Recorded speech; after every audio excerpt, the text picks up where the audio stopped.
all the other nations around about them. In 1 Samuel chapter number 8, they said, give us a king. We want to be like all the other nations.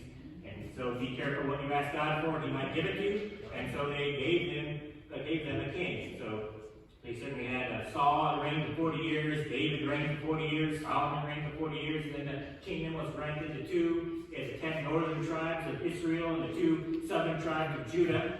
And the 2 southern tribes of Judah had some good and some bad kings, but the northern 10 tribes, the nation of Israel, no good kings at all in the group.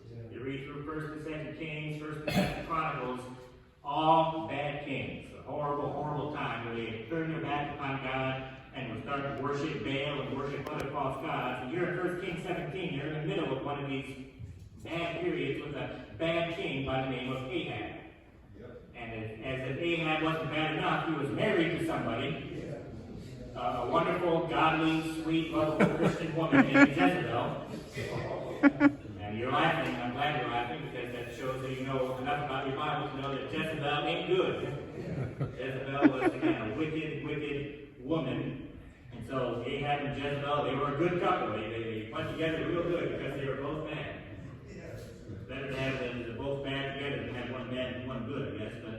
But Ahab and Jezebel there reigning over the nation of Israel, dark time, the nation of Israel turned their back upon God, and yet God always sends a preacher.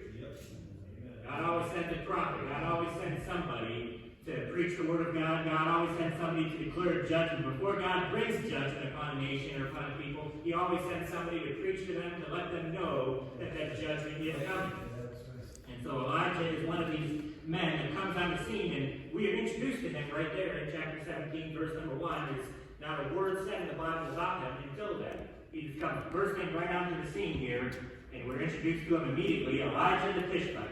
In verse number 1, we're introduced to Elijah, and God sends Elijah there to Ahab and to Jezebel to preach to them, to prophesy to them. He's going to be performing many miracles over the rest of the book of 1 Kings, the next 5-6 chapters, and he's going to be, again, prophesying to the nation of Israel, letting them know that the judgment of God is coming, and God is going to be doing a great work through Elijah.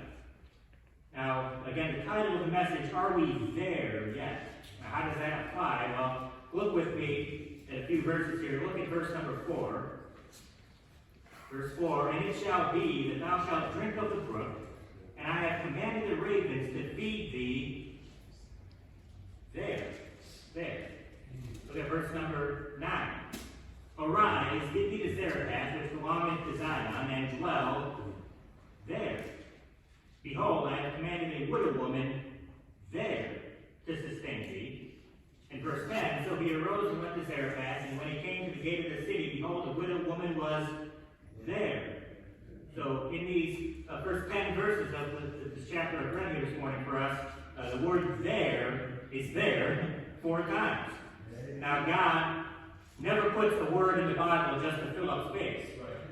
Every word in the Bible is accurate. Every word in the Bible is there for a reason. And the word there is there for a reason. Amen.